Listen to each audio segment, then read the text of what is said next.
Good evening. Welcome to Mountain Bears. I'm Aeson Light, head grumpy bear in charge, and with me tonight is Cubby with Moses, Techy Joe. How are you, darling? I'm doing okay. How are you this evening? Evil. Well, That's there you normal. go. I tell you, the South I'm getting a little worried about. Hello, Miss Brenda. How are you? Hey, Brenda. Yeah, this is a fun one. 200-foot tower stolen from Alabama radio station. I thought I had seen it all. I thought I had.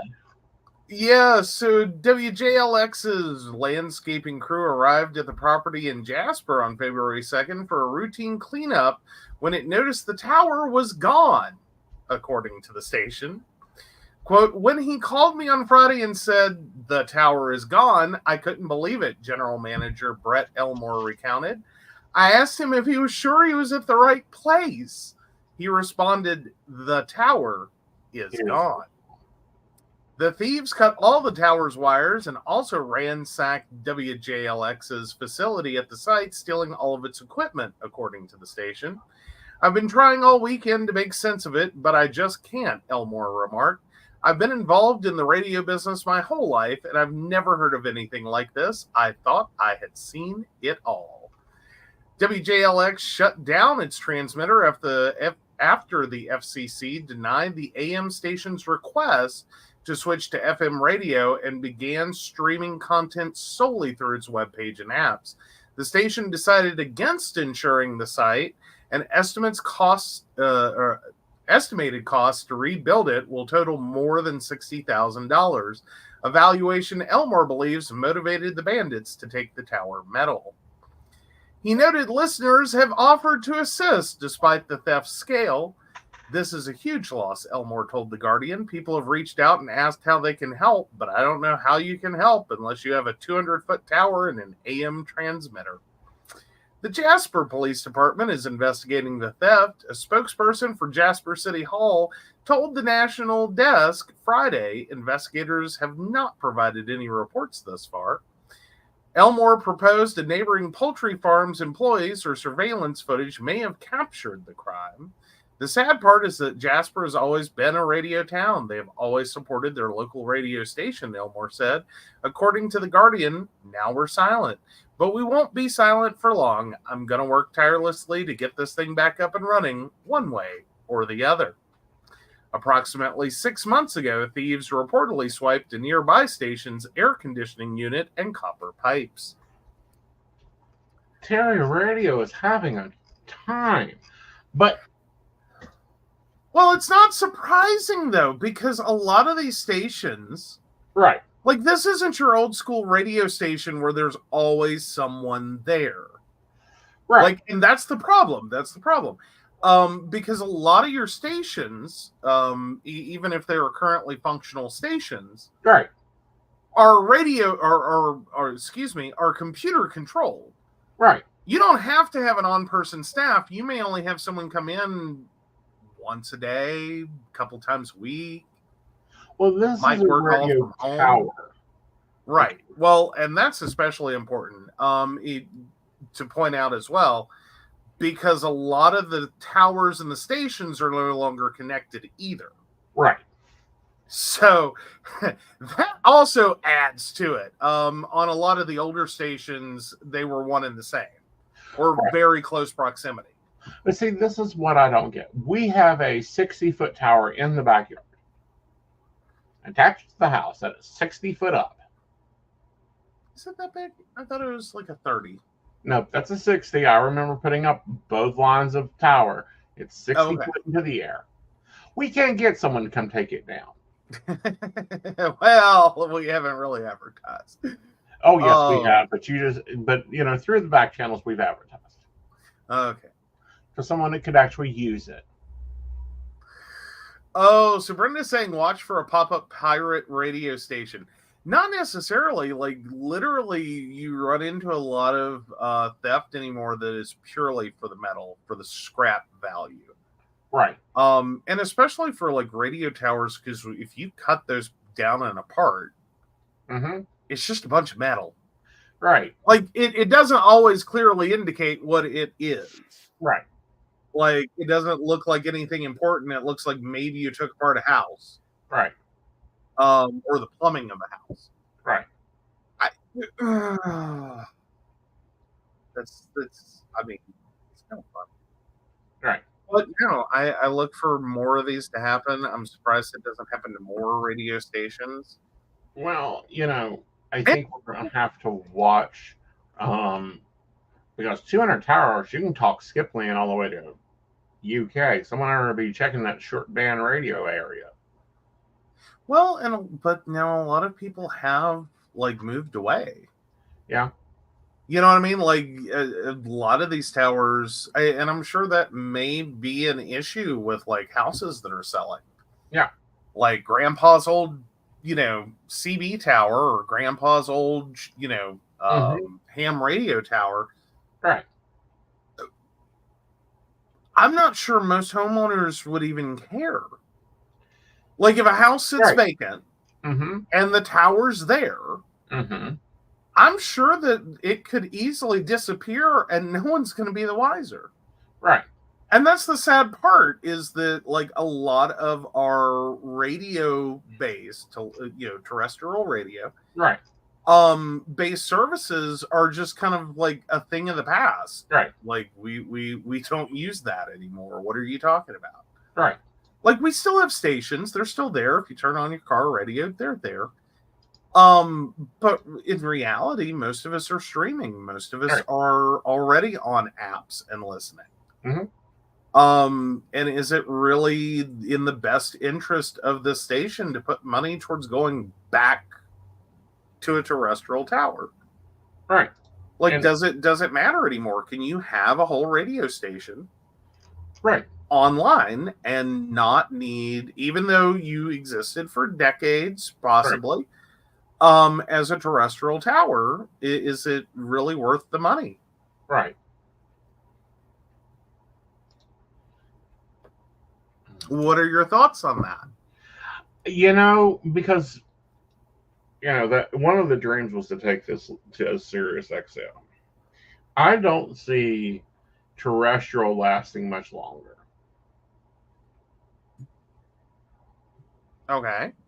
Well, yeah. Well, a few years ago, satellite radio was, several years ago, satellite radios come up and on the stage. Right. What was a game changer, because it totally revolutionized what you could offer in a like coast to coast market. Exactly. And hundreds of channels. Right. Whereas now, like, does that even matter? I mean, granted, we're in West Virginia, and my car came with a free trial.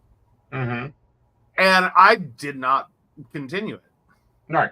Because in this area, in West Virginia, like, good luck. You drive a mile or two, you're going to lose signal all over the place, or at least my car did. And I'm like, it's not worth it. It's not worth it. I'm not, no, I'm not paying for this. Because it's not enjoyable. But if Terra Radio or any radio station brought me a contract that was worth a damn, we'd move over to Terra Radio. Okay. I mean, would we then? Yeah, in a heartbeat, I'd move over to Terra Radio. Okay. Throw in some music in between, not a problem. Hey, there you go. Yeah, but checking out their station,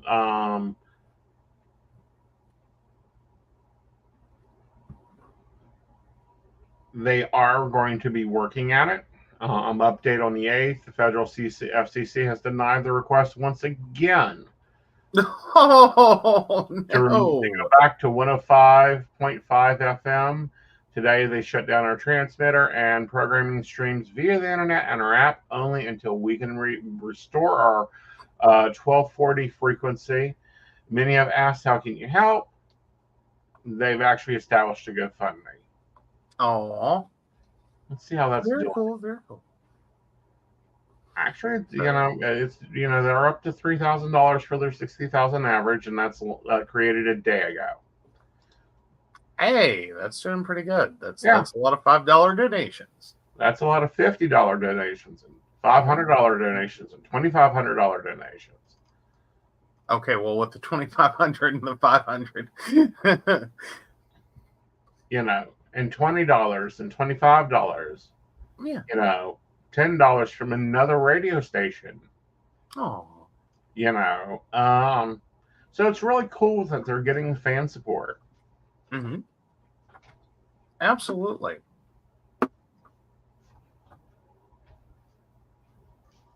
Very, very cool.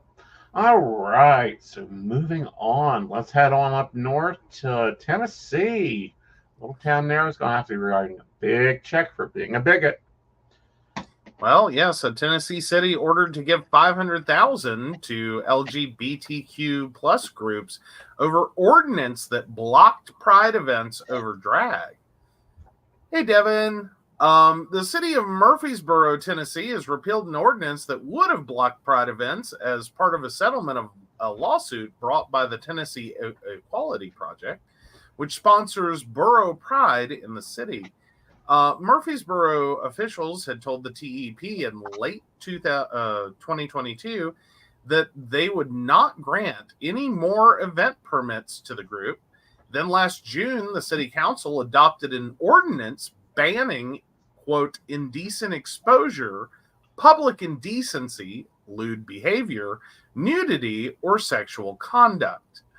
The city code already included homosexuality under the definition of sexual conduct. TEP got around the prohibition by holding borough pride last fall on the campus of Middle Tennessee State University, but it also filed a lawsuit in October challenging the ordinance and related city policies. The organization was represented by the American Civil Liberties Union of Tennessee, the National ACLU, and two private law firms, Ballards Farr, and Burr Foreman. A judge quickly blocked enforcement of the ordinance. Then in November, in response to the lawsuit, the council removed the prohibition on homosexuality, and in December, it repealed the ordinance, which had been used in banning certain books from libraries as well. Also, as part of the settlement announced Wednesday, the city has agreed to pay $500,000 to compensate for harm done to the TEP, plus attorney's fees, and accept and process any future permit applications submitted by the group. City manager Craig Tyndall, who had issued the ban on TEP permits, will not be allowed to review any of the applications. Quote, we celebrate the resolution of this case because it has granted the rollback of a discriminatory policy and affirmed our right to host borough pride, TEP Executive Director Chris Sanders said in an ACLU press release. Now we can turn our attention to preparing for the 2024 Borough Pride Festival and defending the rights of the LGBTQ plus Tennesseans at the state legislature. Our gratitude goes to the LGBTQ plus community for standing with us and to the legal advocates who champion the defense of free speech and expression. Yeah, so we go on from there. Yeah.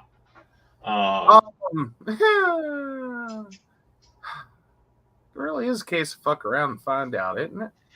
Yeah, and I think we're going to be seeing a lot more fuck around and find out. Like these have not been cases that have gone like it seems to be a really great way for conservatives to rally their voting base with all these various laws, and then somehow when the lawsuits hit, they already know, they already figure out real quick that this isn't going to go in their favor. Right. And the less expensive, which I will give their conservatism some credit here, the less expensive route to get out of this is to get out of this. Right. Just stop. Right. So, yeah. But yay for Murfreesboro and Borough Pride. Yep. Get them. And I think we're going to see a lot more. We're going to see a lot more how it's handling. And it's a little insane. I was talking to one of my lead baristas this evening, and I said, "Did we lose our common sense after our graduation?" Because in our high school, there were guns in the parking lot. You saw them in the back of the trucks, locked in, locked up. Oh no. Okay. Yeah, we will start at that was not my high school. But then again, Right.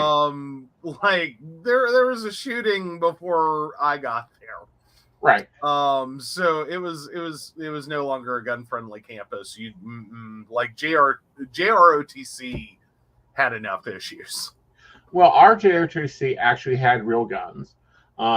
We knew which teachers had guns because you saw them either as they were reaching in their purse to get something, or we knew the shop guy had a gun because he saw it. You saw it right on his belt. On the other side, he had a pocket knife longer than mine.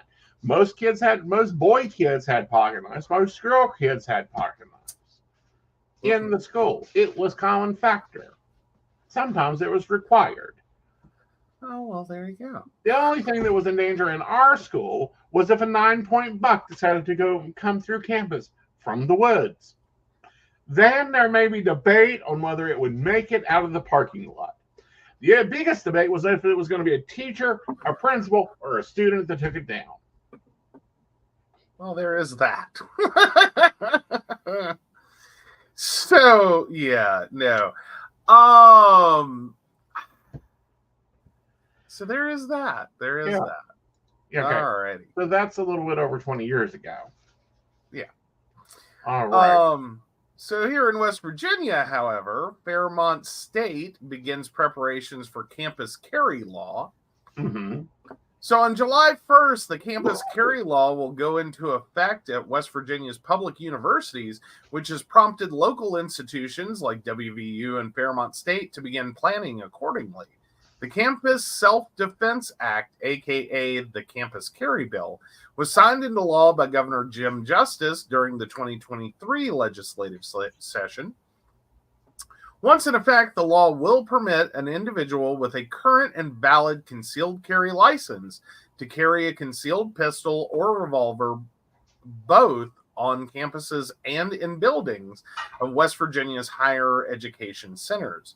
Fairmont State is preparing for the new law by conducting surveys and obtaining overall campus input regarding the controversial issue. In order to abide by the new law, Fairmont State's president, Dr. Mike Davis, has established a campus carry committee to come up with recommendations on how to best implement this new policy.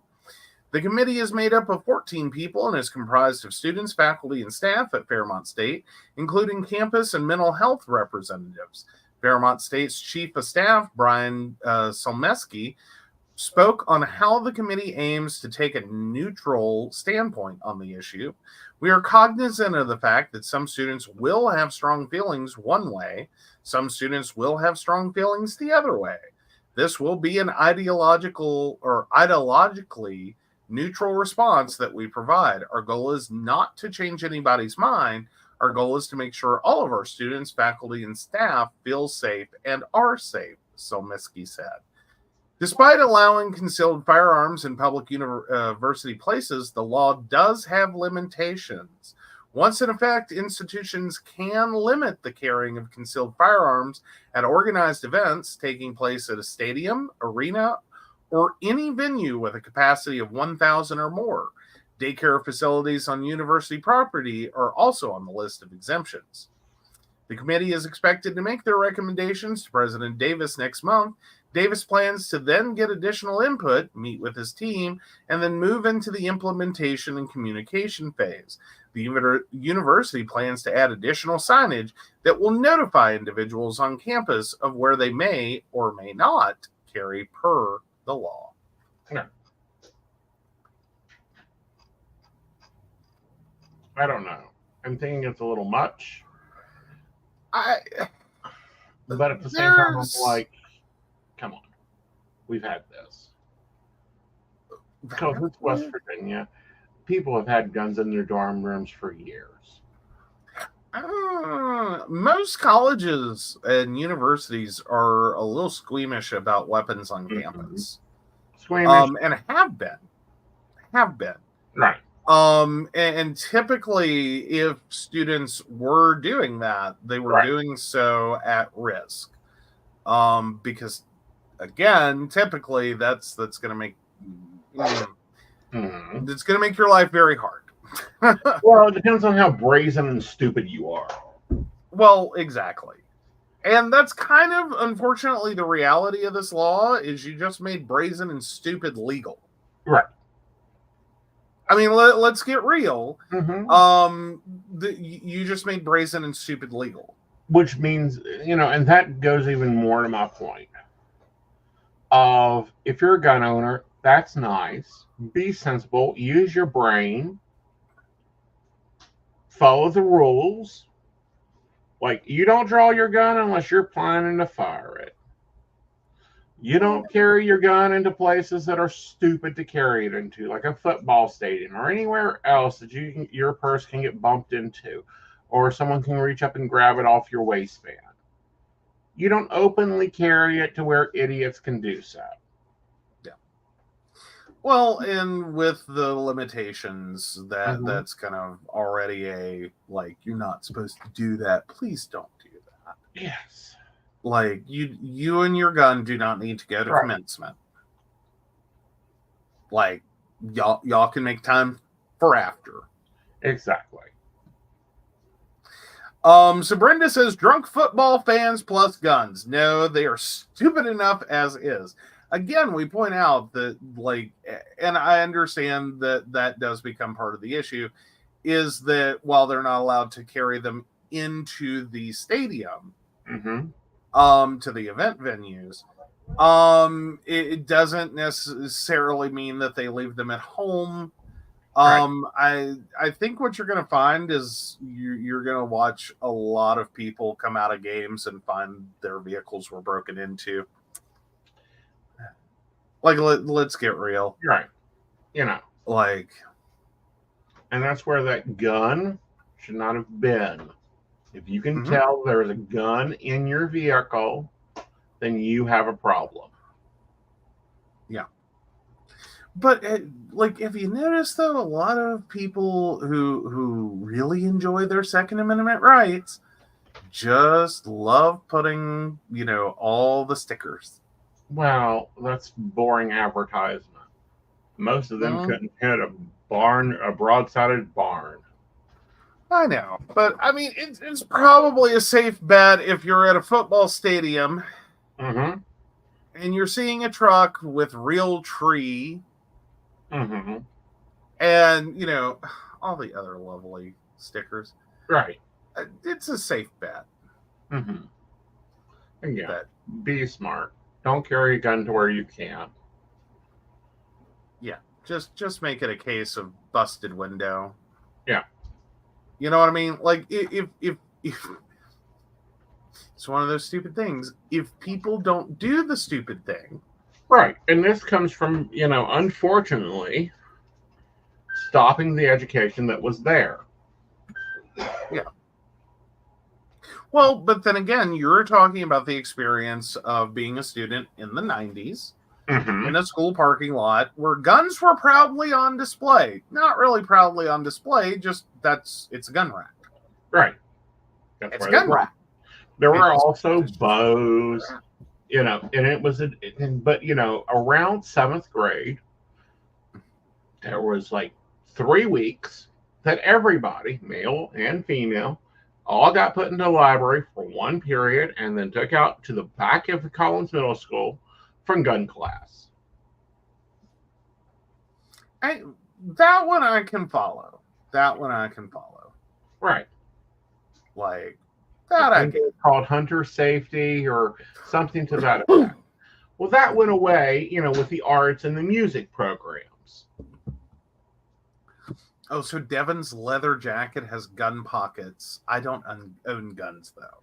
Right. But very nice, very nice. She says, yeah, I got a new motorcycle jacket so I can be safe while riding, going to practice with my cousin tomorrow, weather permitting. Good. Go. Enjoy. Yeah. Make sure you take care of your leather. Make sure you get it cleaned every 3 months, professionally, not at home. And that leather will last you till your grandchildren can wear it. Well, and maybe that's a consideration for WVU and Fairmont State and the other colleges that are going to have to face this, is because I'm sure they cannot, under law, single out any individual student and make it a requirement for them to be able to carry their gun that they do this. Right. But one, I don't think it's necessarily a bad thing for everyone to have a refresher course. And two, for those students who are uncomfortable, it may be an opportunity, if all students were required, to at least have some gun handling knowledge and what is legal and what is appropriate and what is dangerous. Right. And I mean, it's probably not going to be the most, best way to learn, but it may be an opportunity to at least understand the different situations they're now in, and have some awareness that, this isn't this doesn't have to be the worst thing that ever happens to a college campus. Right. But simultaneously, know when a situation is about to get bad. Right. And know what you're dealing with. Because I'm sorry, the most dangerous thing out there is a single, and I'm going to get demographic here. Single white female with a child, home alone, and never handling her boyfriend's gun. Yeah, that's not a moment you want to inadvertently get home from work early. That's not a moment that someone wants to be breaking into a home, because she's not going to shoot to injure. She's going to headshot you and have perfect aim. Perfect aim. Well, yeah, that's what I'm saying. It's really not a good time for, this is one of those things. When you do have anyone, when you do have guns in the house, and you do have a person in your home that works night shift, that is an unfortunate time of night that it is easy to everything goes bump in the night. And so one does have to be careful about calling first before deviating from normal. Right. Because, if you get off at 8 a.m. and, she is used to waking up at 8 a.m. when that door unlocks, oh, that's a far different cry from midnight. Yep. You leave work early, you better call first. Yep. Don't care who, and that's not even a gender thing. Right. If you leave work early, you better call first. If you're working night shift. Right. You wake someone up. Right. But at the same time, because guaranteed, that person that is breaking into her home, and I don't mean letting themselves in, I mean breaking into their home, will not walk out. Guaranteed. Basically. All right. So, moving further north. Yes, so the Wall Street Journal tells us mother of Michigan school shooter Ethan Crumbley found guilty of manslaughter. Verdict marks first time a parent of a school shooter has been directly held responsible in connection with a fatal attack. Father faces trial in March. I think it'll be interesting if they both get convicted. Because it's been a deep debate on who goes to jail if your child is under truancy.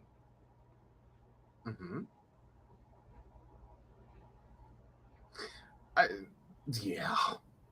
That can get into an interesting question of who is the responsible parent. Right.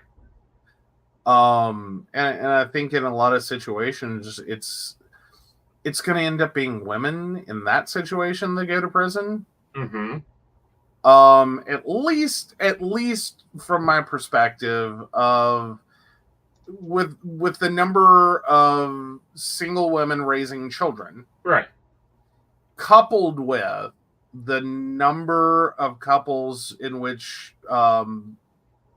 her job may be less than his. Right. Because women do still bear the Right. greatest cost towards employment Right. when having children. Right. Usually it derails careers for the duration of at least Right. those infancy years. And depending upon how many kids you have is how many infancy years there are. Right. So yeah, it does get a little screwy, and a lot of women do still bear the burden of, in terms of employment, Right. and the cost of employment. Right. So yeah, I figure it kind of turns around in a lot of situations, and it's like mom can afford to go to jail. Right. But at this least wasn't in two just paragraphs. because she was the mother of the child. This was because she was not only the mother of the child, but this case is a little bit different. 1 hour before the shooting, she texted the child, "Don't. Okay, please don't." The school called them in there and said, "Take your child home." They refused. What? Yeah. I'm sorry, how do you, if your school calls you Yep. and says, come get your child, Right. I'm sorry, parents can just be like, nope. Exactly. What? Yeah, they refused it. Like, how? How does that not result in a call about child neglect? Apparently, it's advisable you to take your child home. He's not doing well today. Nope, he can stay in school. She also took him for a mother and son's day to shoot the gun at the gun range. Okay.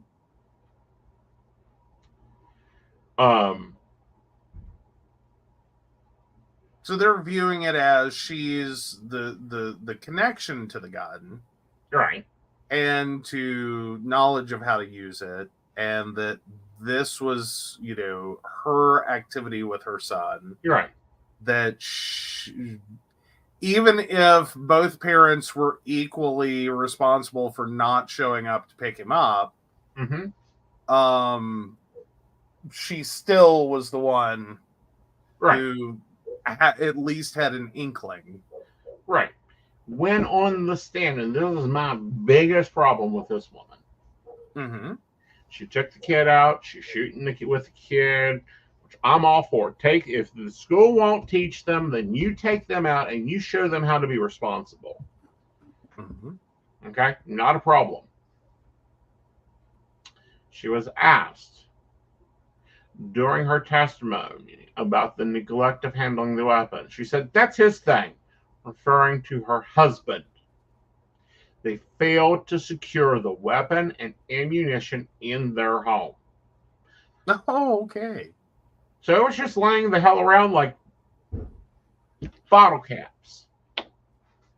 Okay. So at any point, he can just pick it up, walk out. She's not paying attention. No one's paying attention. Exactly. Okay. Or at least that's the allegation. Right. And at this point, it seems like a jury went with that. Right.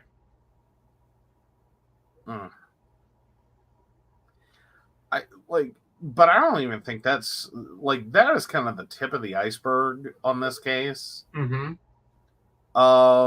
Is the way this is coming across. Is yeah, those were that's one line of this. Right.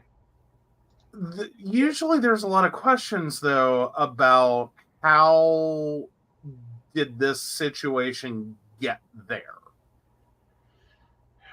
And I mean, I don't necessarily blame guns. Things. Okay. It's a failure of the parents not taking the child's mental health.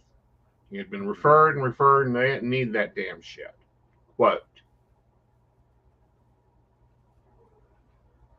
the weapon not being secured or properly cared for, even though they show it in a locking case on surveillance tapes.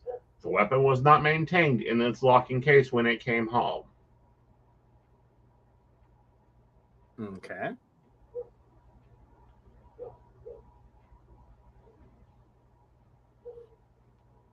Inability to take the child home because they had to return to work. Which, not an unrealistic thing. I mean, a lot of parents. Yeah. I mean, because there then becomes the question for me is how many times has this, gone on? Right. I mean, because we can all look at one incident and be like, yeah, that was a real good day to take a kid home. That was a real good day if you had taken your child home. Right. But then there becomes the question of, like, how often is this occurring? Right. Because especially in like a bullying situation or any situation in which a child is uncomfortable in school, right, I highly doubt this was the first call. Right. The first time Right. that this child is like, Mom, come get me. Right. Dad, come get me. Right. And you do that a few times and okay, fine, whatever. But at some point you do have to sit here and go, this isn't going to make this better. You've got to figure out how. Right. But this was a principal who had a meeting with them, which the mother remained for 11 minutes. Exactly. Walked out and said, nope, you keep him until the end of school. He's having a fucking meltdown. Oh. So she's just checking out. Right. So there's a lot of things gone wrong. A lot of things going wrong with this. Right. Yeesh. Yeesh. Right.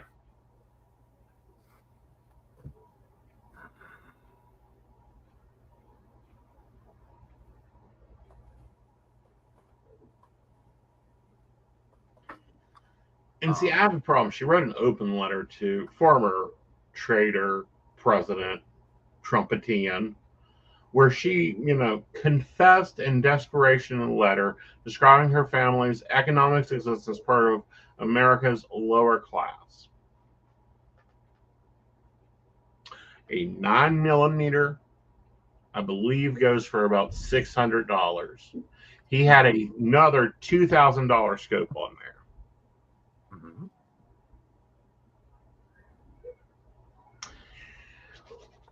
No.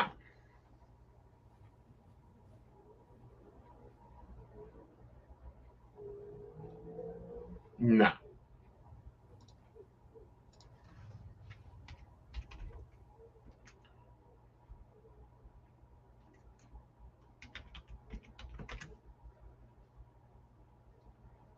Mm-mm. Lower class don't carry nines because they're an expensive weapon. Well, they are unfortunately one of the weapons that people are familiar with. And they're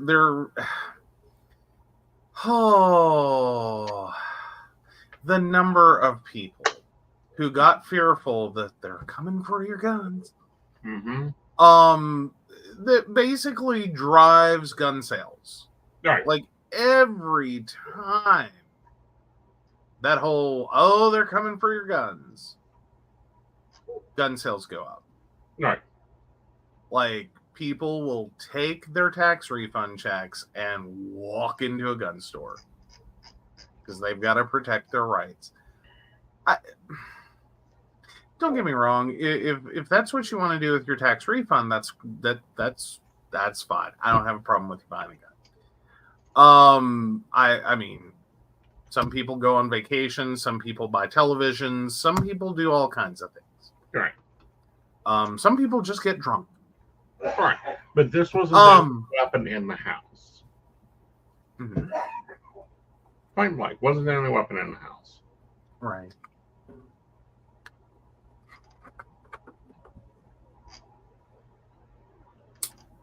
This is, in my opinion, ridiculous.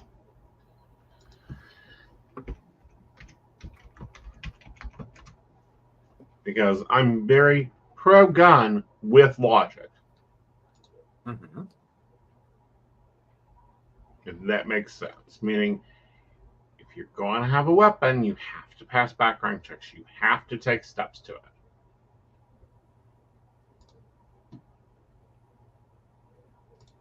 Yeah. Now, I do have a moment. Okay. Well, because, okay, so the morning of the shooting is when they called the parents to the school, Mm-hmm. where the parents refused to take the child home. After finding violent drawings he had done on a school assignment, searching for online for bullets at school, watching shooting videos in class, and drawing violent images on several other papers. Right. Where was the gun? In the backpack. Am I the only one that's not like, why didn't the school search the fucking backpack? See, that's like, I would think that would be a reasonable thing to do in that situation. Right. Like, you have a kid that is doing violent drawings on a school assignment, searching online for bullets at school, watching shooting videos in class, and drawing violent images. I understand calling the parents. I'm there with that. Right. And having concern for his mental health. Yeah. I don't see it as that big of a hop, skip, and a jump to be like, we're going to search your locker and your backpack. Right. Like, no, we don't play with this. Right. Like, no. Now, whether that's legal for them to do, or like, even if, like, I would have at least presented that to the parent. Right. Like, we would like to search your child's backpack and locker. Right. Like, if the school needed any kind of permission. Right. Because, like, there's a lot of shooting context here. Mm-hmm. Like, I really struggle with why that wouldn't be part of a response plan in this situation. Well, I don't understand why law enforcement wasn't called for terroristic threats. I don't understand why mental health wasn't immediately involved. That's on the school side of this. On the parent side of this, what the hell? What the hell? Oh, meanwhile, her whole defense is not only that it was her husband's responsibility to ensure the gun was stored securely and that their son could not access it. Mm-hmm. One of the arguments made by her lawyer was that she did not know guns well. You took your son to a shooting range. So she's just the I'm an adult, let me sign here. You bought him weaponry. Right, that's what I'm saying. Is she is the adult, sign here. Mm-hmm. Like, if you're taking a minor to a gun range, I assume you have to, or if you want to be a minor at a gun range, right, you have to have an adult with you. Right. We all know that in order to own, and that's in quotes, a weapon as a child, right, that has to be a purchase by a parent. Right. And it sounds like she just showed up and went, which one do you want, honey? Mm-hmm. Or bought whatever her husband told her to, like, sign here. Right. Like, you're the adult. You're the one we're doing the background check on. You're the one that has to go take him to the shooting range. Mm-hmm. And then it sounds like just assumed that somewhere along the way, her husband was going to take time and be like, oh, here's gun safety. Yeah. Right? Right.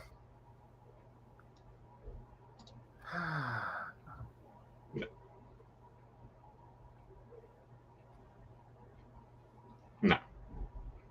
This is not how it's done. This is insane. This is not squirrel shooting. Mm-hmm.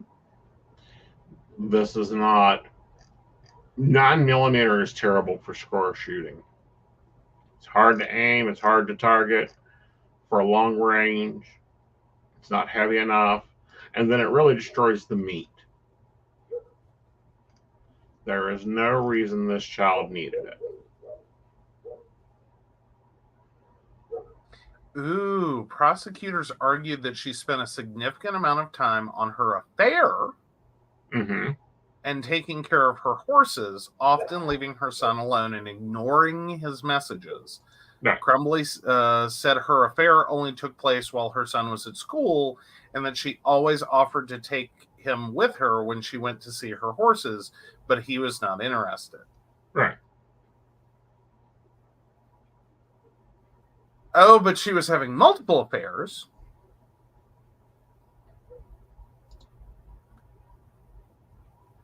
Ugh.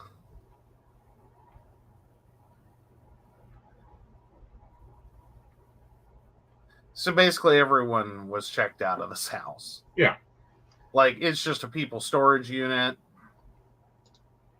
and a gun storage unit. Not a secured gun storage unit, but I mean, I'm not judging her for having affairs. That's right. Whatever. I'm just saying that, yeah, no, if you're having not only one affair but multiple affairs, and you're just kind of, it sounds like everyone's out of this. Yeah. Like, everyone is involved, everyone is out of it, no one is paying attention to this child. Yeah. No one's having a conversation with this child. No one's doing crap with this child. Well, it's starting to sound like it was just everyone. Like, it sounds like this was one of those households where it's not a family anymore. Right.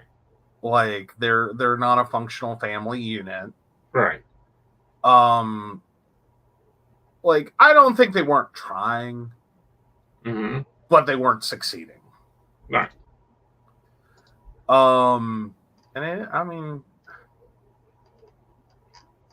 so it kind of explains the gun. It's a flashy gift.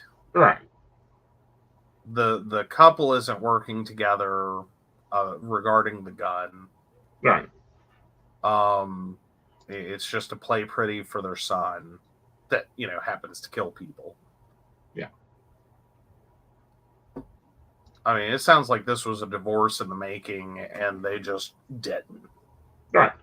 You know what I mean? Like, like anyone else get what I'm saying here is, like, you have that household where it's like the best thing that could happen is if the parents got divorced.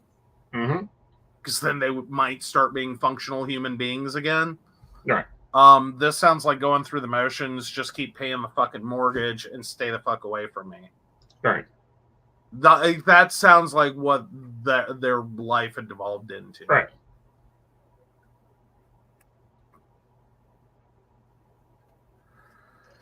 And it's ridiculous. It's terrible. This has happened to the families of this school. This is why I really personally think that we should have red flag laws.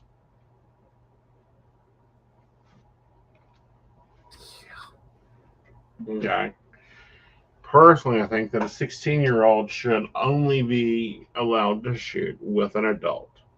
And when there is a child under the age of 21 in the house, well, under the age of 18, because 18 you can own a gun, 21 you can smoke. Make sense of that, people. Make sense of that. Then it gets locked up. Yeah. It gets put up.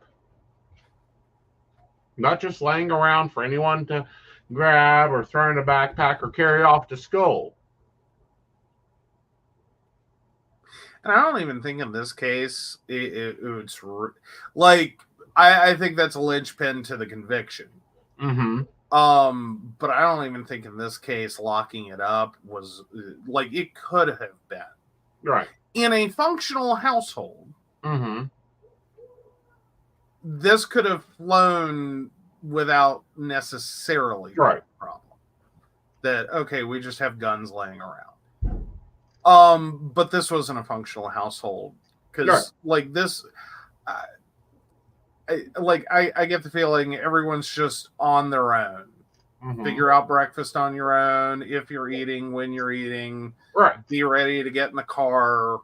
Right. Like, avoiding each other to the best of their ability. I'm sorry, that's just sort of how this reads. Mm-hmm. Like, no one's taking care of the home. No one's paying attention to the kid. Right. The parents sound like they're just done with each other. Right. So I assume they're probably on separate ends of the house. If they're even seeing each other. But the point there still is that there's a weapon. That this child did not have proper training. He had proper training on shooting, did not have proper training on handling. There's a difference. More to the point, how much does the proper training on handling matter at the point in which, like, the mental health question comes in? Mm-hmm. Like, he's a neglected kid. Right. Who's then, it sounds like, having a shit time at school. Right. So between the two, like, you can do all the gun safety training in the world. Right. I mean, I don't think that's going to amount to anything. Right. And I'm glad to see this. And here's why. We have parents across this country facing jail time because they can't get their child to school on time.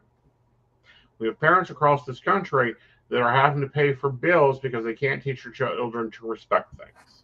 Yeah. No, Brenda, I'm not disagreeing. Like, gun safety and safe handling comes before ever touching an unloaded gun. No, I get that. Right. I'm just going, like, I don't think we can hang a hat on that. Like, I think it's part of the like, evidentiary process for why the conviction occurred. Right. That, like, and further example of all the problems leading up to this. Right. Like, I'm there with that. I'm just saying, at this, at the point this was at, I think the only thing that you could have gotten out of it is that mom didn't go to prison. I still don't think in the situation you stop the event. Right. Like, they could have done they could have done days and weeks and months of gun safety training. Right. They could have locked this up like Fort Knox. But I think the only thing that does is she doesn't go to prison because, well, you tried. Right. But at the end of the day, like, this was still going to happen. Right. And, you know, that's kind of where I'm splitting out, like, because it's kind of, the case makes the point. Right. Or tries to, that mom could have prevented this. Right. And I'm like, yeah, I don't think mom could have prevented it. I think she could have taken steps that might have prevented it. Or maybe prevented it that day. Like, the kid definitely needed mental health support. Like, but I don't know that that's inherently true that she was going to be able to stop this. $63. For the gun lock? No, for the fingerprint safe. Well, either which way. Yeah. I don't know. It's kids and technology. Which, by the way, if you're looking for something, get a fingerprint gun safe. That way you don't have to fumble with the code or hunt for the key. If you need the gun, fingerprint safe, and it opens up. But it only opens up for you. Yeah. And no, she was agreeing with me that gun safety and gun handling comes before touching an unloaded gun, much less a gun. And furthermore, the fear of God. I mean, it's just a really disturbing case. Like, that's where I'm at with it. It's a very sad case. It's very unfortunate for everyone who is hurt. Right. Like, none of that do I argue with. I think that if you're any phrases. But anyway, because I grew up around guns. Guns all over the damn place. Guns in grandma's purse, guns in yeah. So I think if you're trying to assign blame, though, I think this kind of goes back to both parents long before the gun. Yeah. Long before the gun. Right. And so it'll be interesting to see if dad also goes to prison or if this becomes, mom goes to prison, right. Dad doesn't, and it's because he's even worse. Right. And that'll be interesting because she's the one that went for the background check. She's the one that illegally bought the child the gun. Well, technically, does that actually qualify as an illegal purchase? I mean, because one way or another, for a minor, they're going to have access to a gun owned by a parent or a guardian or a grandparent or some other adult human. Right. And I don't know that it's really all that out there. Like, many parents have bought their children a weapon. Right. Granted, it's understood it's mine till you're 18. Mm-hmm. I have control over it because it's in my name. And right. I'm the one with, legal responsibilities over it. Right. Or should be the understood. At least it's the legal side of it. Right. Like your 15-year-old does not own a gun. If you are 15, for whatever reason you've stumbled here, you don't own a gun. Right. Your parents own a gun. Right. That they allow you to use. I don't care who or when it was purchased. Right. Like who for and when. Like it's not yours. Yeah. We haven't figured out why. So they decide to give it to you. Just does. I think his energy goes up too much, but that's just me. Oh, well, there you go. But no. Alrighty. Many households grew up with guns all over the place. You didn't touch them, even if they fell.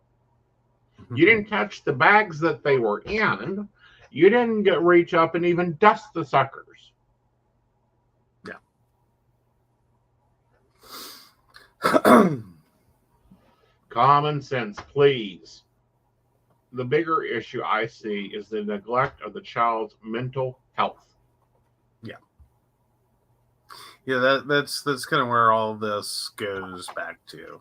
Like that's the beginning position. But I am interested to see. I really truly am.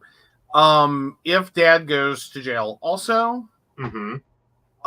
If he gets more or less time than mom. Right. Or whether he walks scot-free because he was even less involved. Right. Now, Jennifer's got some balls here. Okay. She expressed she wished her son had acted differently, but said, looking back, she would have not changed her parenting decisions.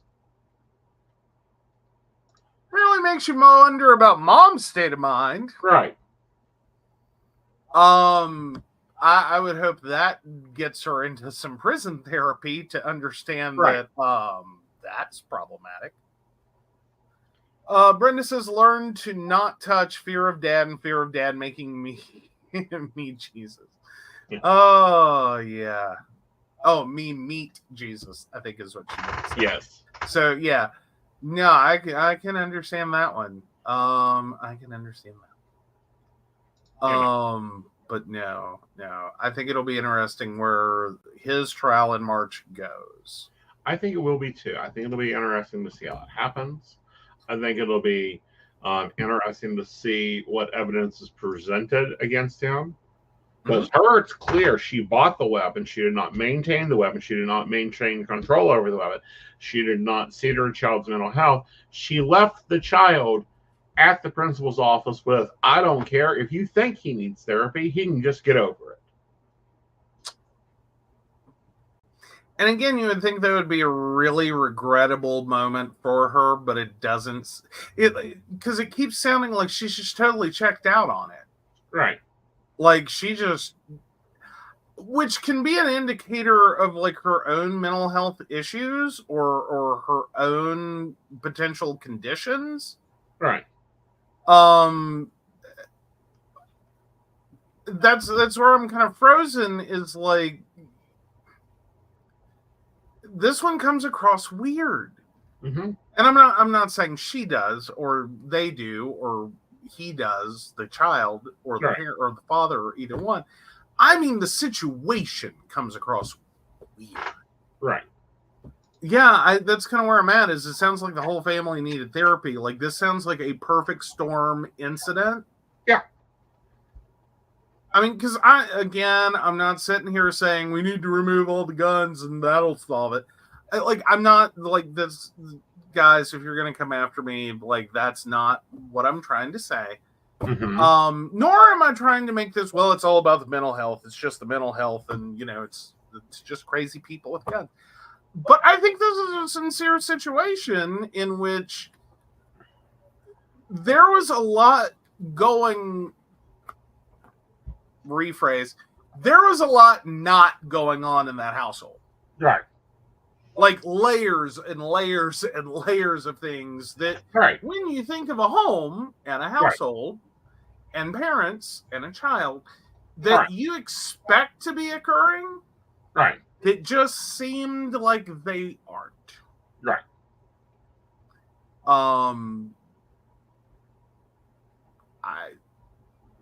I think, and again, I'm back to, I think the problem started well before the purchase of the gun.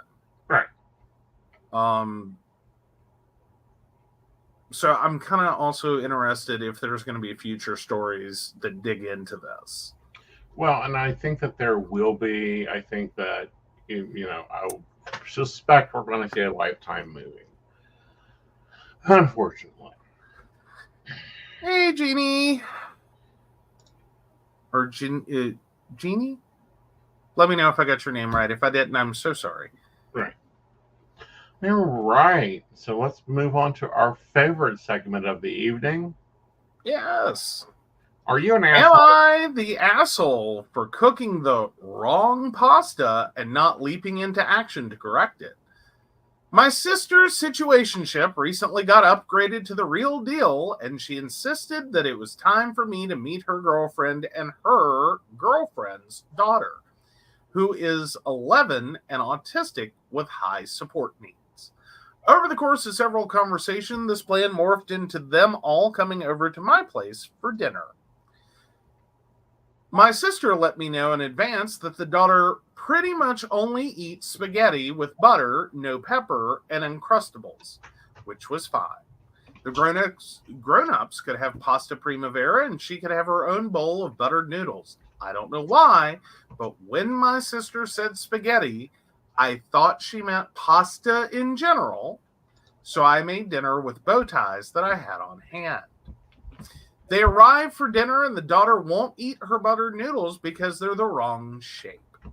Her mom asks if I have any spaghetti, and I'm like, I have fettuccine that is still in a box in dry form. I offer to make a PB&J after dinner and make it look like an Uncrustable, but that won't work because she eats the strawberry jelly kind, and I only have grape jelly. And an ancient jar of strawberry rhubarb jam from the back of the pantry that is obviously a non-starter. She asked me to go ahead and try the fettuccine, and I'm like, sure, I will get right on that as soon as I am done eating. Both my sister and her girlfriend are not happy with the lack of urgency. I am not happy with being asked to let my dinner get cold while I cook a second meal because a kid won't eat her favorite food when it's a different shape, and by now, the vibe of the whole evening is in the trash. They end up leaving so the daughter can go have spaghetti at home, and my sister is pissed because that was a disaster, and it's all my fault because she clearly said spaghetti. I'm like, I'm sorry, I genuinely did not realize that bow ties and spaghetti were completely different, and never the twain shall meet. She's like, you don't understand how much picky kids, and especially autistic kids, need everything to be just so. And I'm like, yeah, I obviously don't understand. So why did I end up being the one who had to take the lead on this dinner? Now we're at an impasse.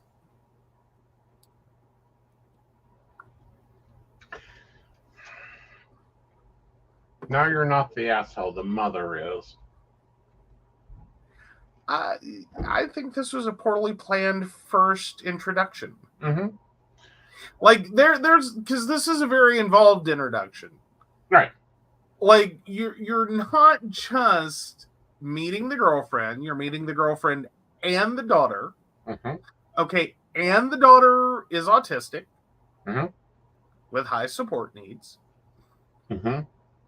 And as one would assume, or often encounters, has some very specific dietary needs. Right. That are not just her favorite food. Right. Which I take a couple of points on that one. That's kind of an assholey thing to say, but you don't know better, and that's kind of my point. Right. This is where you end up being not the asshole, in my opinion. Because you have now moved this dinner to the person who has the least clue what to do to make this work. Right.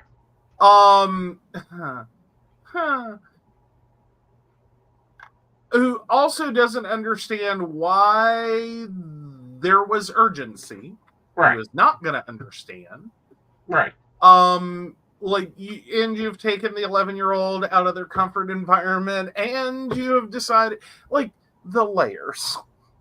Well, here's the layers for me. And we've talked about this a few times.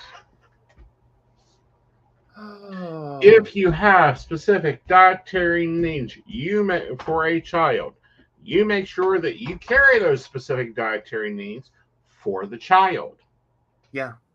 Like leaving that up to someone else. Like how hard was it to throw an Uncrustable in a bag? Just in case. Right. As a Hail Mary, if this all goes wrong. Right. I don't know that I would leave home without one. Right. Like it's prepackaged, it's ready to go. Put it in a bag. That's what it's designed for.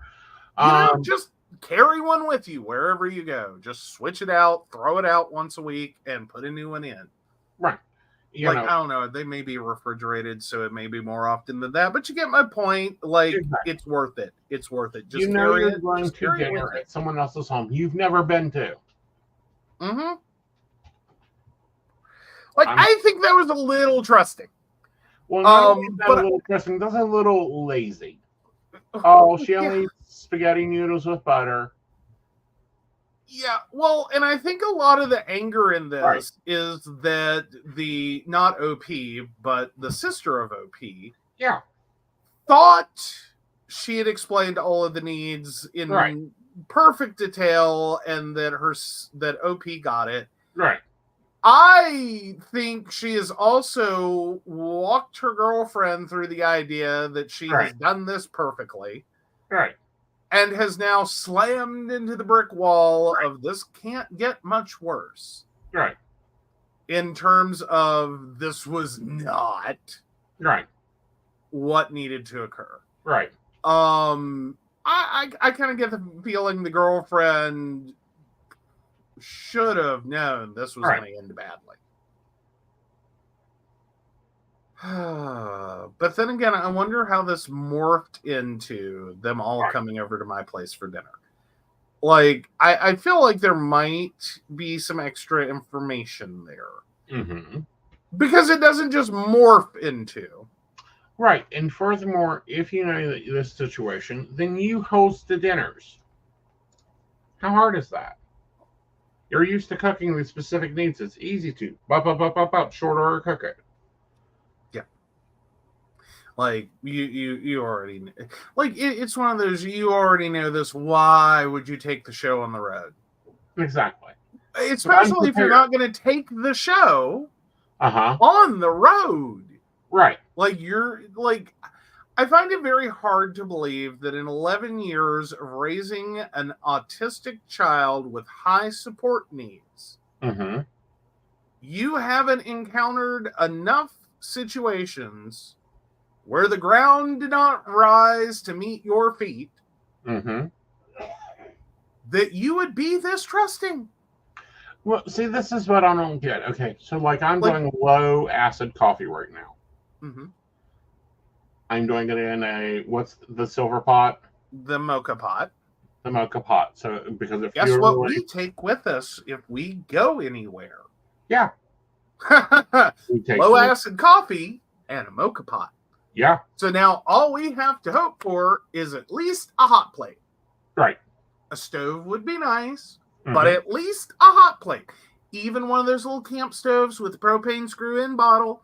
A grill. We can work with a grill. Yeah. But we don't go to someone's house going, do you have low acid coffee? Because I knew low acid coffee was a thing until you brought it home. Right. Yeah. Mocha pot, we discovered in a TJ Maxx. Do I expect people just have those? No. I use skinny straps. I pack those. I mean, now granted, I generally assume anyone that is an adult, and this is my mistake. I will state that. This is me knowing, because I've made this assumption before and been wrong, that if you're a grown adult somewhere, somehow, in your home, you have a box of regular spaghetti noodles. I just assume that, like, houses just come with them, don't they? No. I mean, like everyone gets a free one, right? No. Don't you just walk through the store at some point and just pick one up, go, what the hell, might as well. No. I'm an adult. No, I should own. Like, I'm sorry. For me, it's one of those items that if it's a good deal, I'll just pick one up. I don't care how many we have. Honey. Yeah. Do you not remember our first grocery shop when you moved in? No, apparently I don't.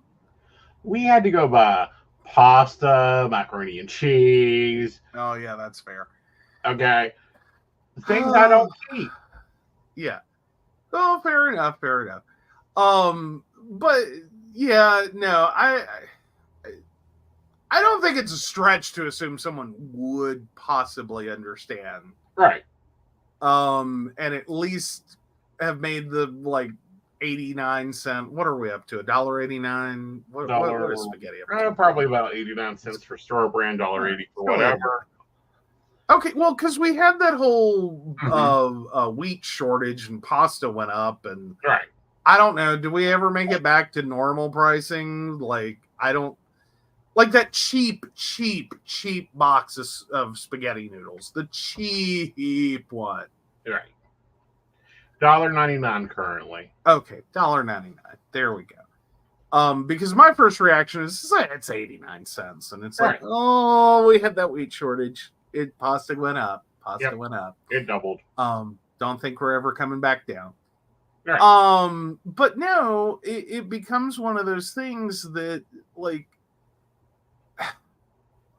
I know I went through with an ex the startling realization you could be an adult male, full grown, out of college, adult male, and not own a can opener. And my brain exploded. Like, how? How have you never opened, like, a single can? Because they don't eat at home. Well, and that was exactly what it turned out to be. Your first when you opened up the oven and found sweaters. That should have been your first clue. No, I did not open the oven and find sweaters. But I did suddenly eventually realize they had like 3 plates, 4 forks, 3 bowls.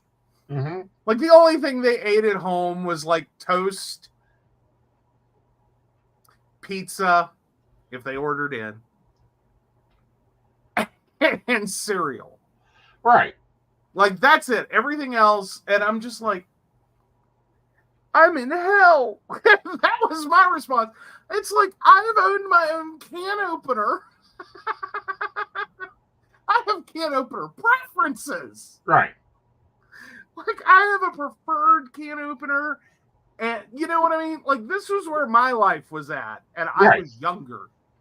Right. And it's like, how was I supposed to get through TSA and bring my own can opener? I didn't even know that was a thing.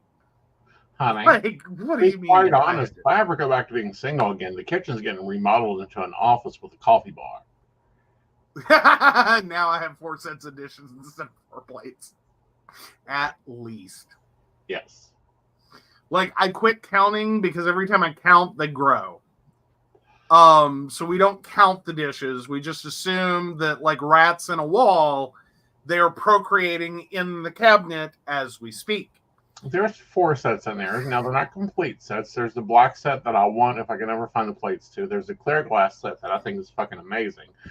Then we have the traditional Corningware set, and then now we have the Christmas set. We'll be getting the Thanksgiving set and the winter set and probably the summer set as the seasons approach. Oh. I was just good with one large set of dishes that all match. No. Yeah, I gotta be it. Like, this is how this conversation went. No. I'm done with this. What dishes I use. They make me happy to eat at.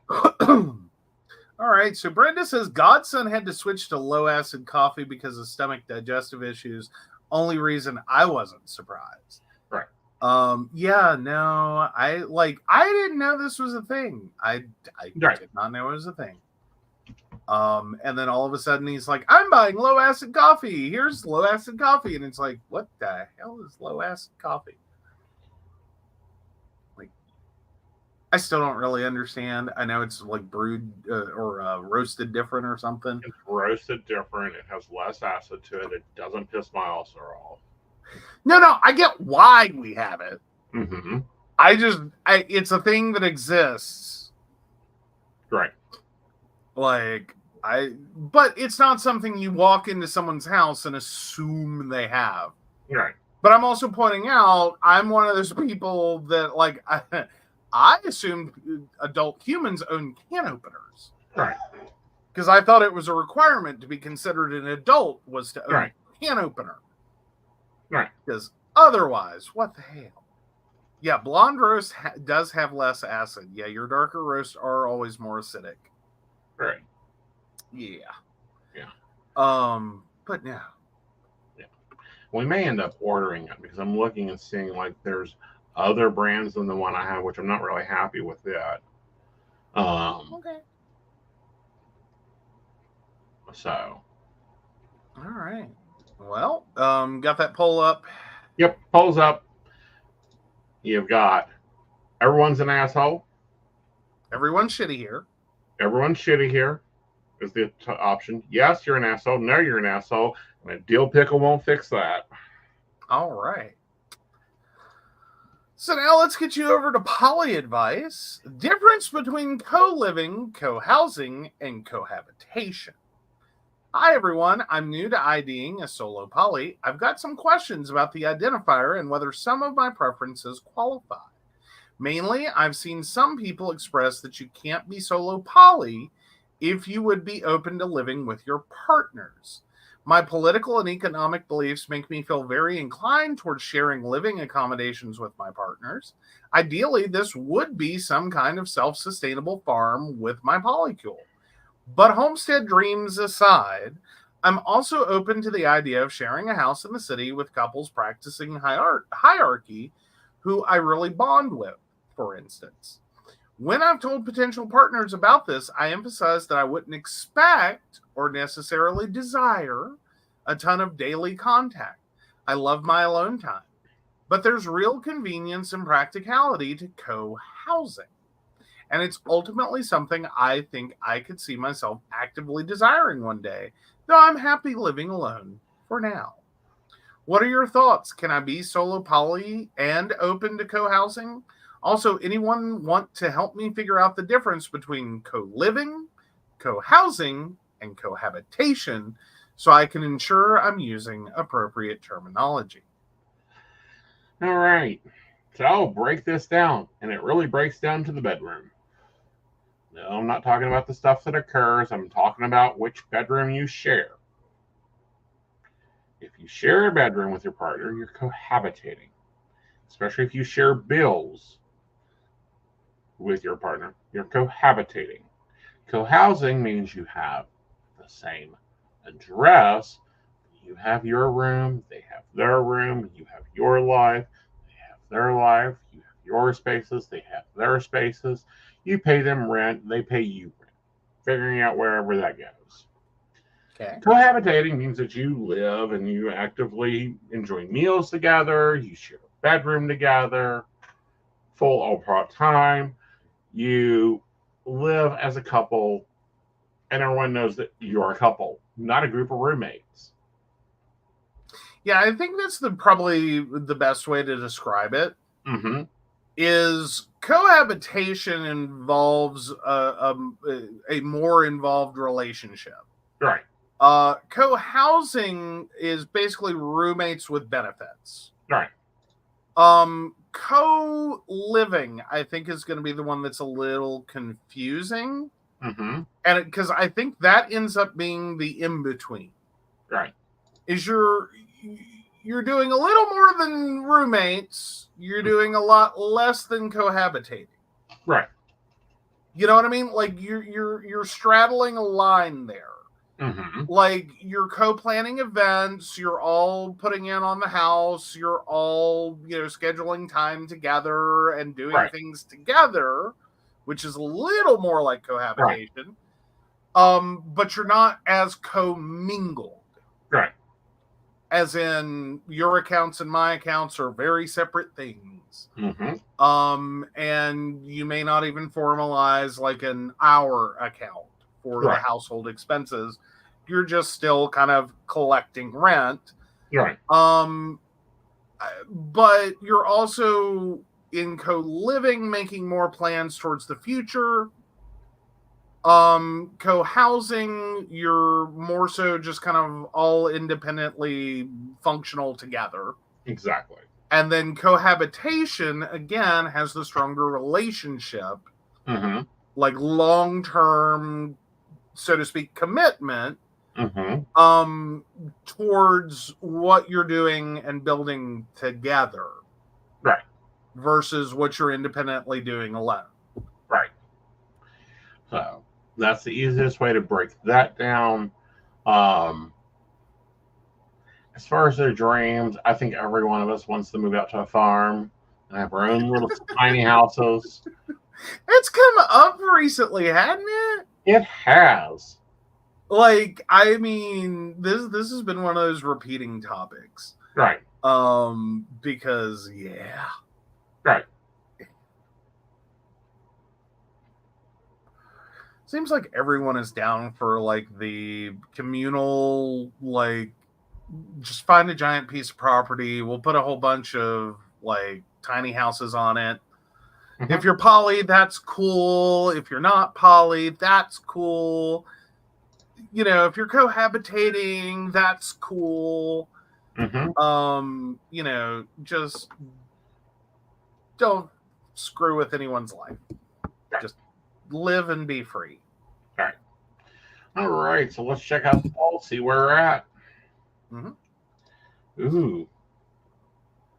Interesting. It is. You're having a moment there. Like, I did not expect this.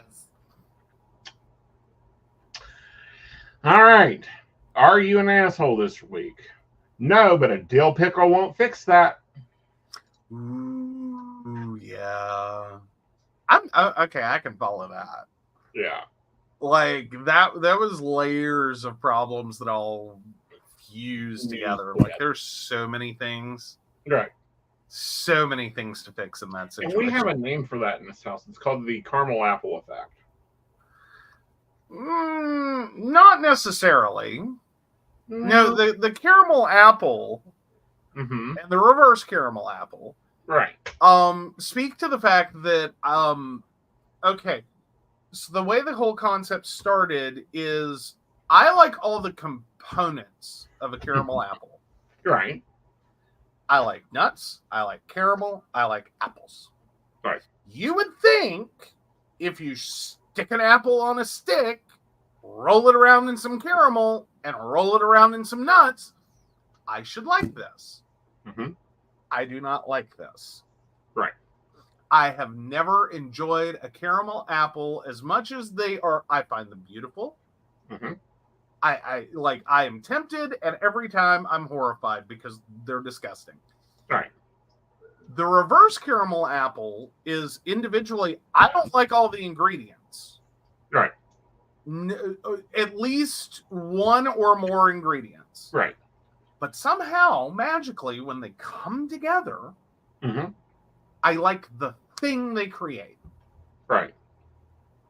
Don't like the components, but Mm-hmm. I like the combination. Right. So, you know, yeah. the child likes pasta, but not bow tie pasta. She likes butter, but not bow tie pasta on butter. Yeah. Yeah, so the one component being the bow tie pasta. Right. Which, I mean, I can't say I don't partially understand OP. Mm-hmm. I think that was one of those, like, just didn't think it through. Right. And didn't know to think it through. Right. That, no, this is a very specific, like, you cannot make substitutions. Right. Like, if you're making spaghetti, you have to use spaghetti. Right. And, this is, again, I think falls back on the girlfriend that should have pasta in her purse, there's edibles in her purse, whatever. We're going out to dinner. Yeah, I think everyone has some blame here. Right. Like, so I can follow that one. And I don't think you easily fix it. I don't think you just keep pointing fingers till someone, gets it. Well, I think the mother of the child needs to get it very quickly, or there's going to be other instances of this. Yeah. Yeah. I'm still thinking they got home, and I think that was an interesting car ride home. Right. Oh, do I think that was an interesting car ride home. Right. And, it's kind of like currently we have a dinner date to go to. My stomach's acting up. I'm going to run through McDonald's and get my safe foods, and we're not going to debate it. Just here, pop this in the microwave for me. Yeah. Well, and we've actually just done like that one night. Yeah. Like, you got your safe food. Mm-hmm. You had your safe food. Mm-hmm. I had other food. Right. It's fine. Yeah. Like, this is what the parents should do. I don't understand why we can quickly adapt to this idea, and this girlfriend hasn't. The girlfriend or because everyone involved could have gotten on board with this. Right. Like, I don't get why it's necessarily such a struggle. The mother of the like, child. That's a repetitive thing that comes up. Yes. In the whole autistic interfacing, Afrid communities. Like, I don't get why. But then again, I think I sort of do. And it's this weird juncture between, follow along with me, Clean Plate Club, the belief that if a parent puts food in front of a child, they're just supposed to say thank you and eat it and not argue. Right. As well as this obsession that people seem to have with, like, forcing you and the battle of wills. When you say you don't like something, you're allergic to something, something doesn't agree with you, to force you to eat it. Right. Like, and I don't get it. Why can't everyone just be happy? Like, I think we can all sit at the same table and eat something different. Now, I do have a little issue that I understand well. You can't necessarily expect everyone, like you cannot expect at a table of 10 people for dinner, right, to inherently cook 10 whole meals that are totally different. That's too far. right, Microwave 10 different meals, sure. right. But necessarily sit there and like, well, this person only eats this person only eats this. Put your own damn plate together. I'm putting food out. There's something for everyone. Mm-hmm. Figure it the fuck out. Like, I've hit your dietary needs. It is, at that point, I would be, very tempted to just like everything separated. Right. I'm having pasta primavera in this situation. I'm having pasta primavera. The components to make that are before you. Yep. Do with that as you will. Right. Brenda brings up an interesting one. I learned that chicken nuggets peeled cannot be substituted by cooking chicken fast. Oh, I learned that chicken nuggets peeled could not be substituted by using cooked chicken. Right. Quickly. Right. Yeah, those aren't the same thing. Mm-mm. Like, yeah, chicken nuggets and chicken tenders are two totally different foods. Right. They're two totally different foods. Right. Accept it and move on. Exactly. Like, this isn't your eating situation. Mm-hmm. I don't expect anyone to sit here and immediately understand it, and it doesn't have to make sense to you. No. Because it's not the condition in which you eat. But you do have to try to be respectful of it. Right. Like, no one wants to sit here and argue. Like, nowhere are you going to get with me by trying to convince me that I secretly, deep down, if only I had it the right way, enjoyed a caramel apple. Right. I do not. Now, if you deconstruct it, I will sit there and gladly eat apple slices dipped in caramel and some nuts. Right. Because again, this is the reason I keep thinking this should work for me. I like apple slices dipped in caramel, and I like nuts. Right. Again, the concept should work. It does not. Right. I can't explain to you really why it doesn't work. It ought to. Right. It doesn't. Right. They're gross and disgusting. Who the hell thought this was a good idea? Right. And that's okay. All right. So we guys will see you on Sunday for Psychic That Plans. You'll be able to see how the task list planner that I created is working out. And I don't know. Joe, you got anything new for your planner this week? I don't think I do at this moment. Awesome. So with that, take it away, Vanna.